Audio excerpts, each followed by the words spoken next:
नमस्कार. शारदाश्रमातील जैवविविधता या व्हिडिओ मालिकेत आज आपल्या सर्वांसमोर एक नवीन व्हिडिओ प्रस्तुत होत आहे.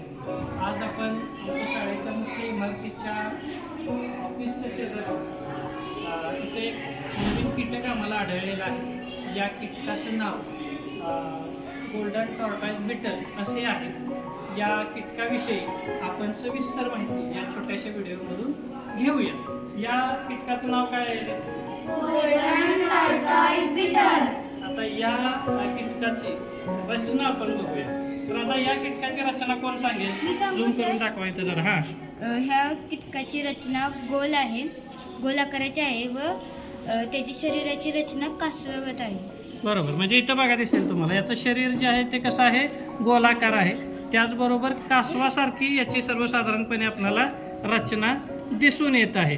आता त्याचबरोबर याचे पंख जे आहेत इथं आता मध्ये बघा रेष आहे ती, आणि ती त्या अर्ध्या बाजूला इकडे पंख उघडतील, अर्ध्या बाजूला इकडे पंख उघडतील, आणि त्याच्या खाली जो भाग दिसतोय तो पूर्णपणे ट्रान्सपरंट म्हणजे पारदर्शक आहे.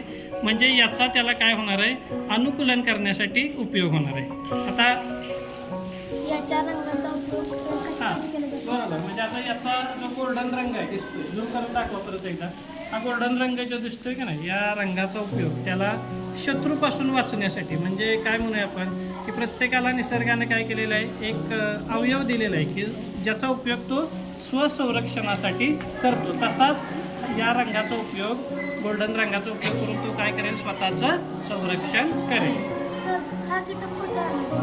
आता नॉर्मली हा कीटक अमेरिकेमधील आहे, परंतु भारतामध्ये मणिपूर असेल, महाराष्ट्र असेल, महाराष्ट्रामधला हा जो आपला पश्चिम घाट आहे, वेस्टर्न घाट, इथं देखील आढळलेला आहे. आपल्या दक्खनवाडीत देखील आढळलेला आपल्याला आत्ताच दिसतो. आता अतिशय महत्त्वाचा प्रश्न आहे बघा. हे कीटक नॉर्मली वाढतात तर वनस्पतींच्या पानावरती, म्हणजे वनस्पतींची पाने हे यांचं काय आहे? मुख्य खाद्य आहे. आता या खाद्य हे या गोष्टी झाल्या तर आपला मुख्य उद्देश काय?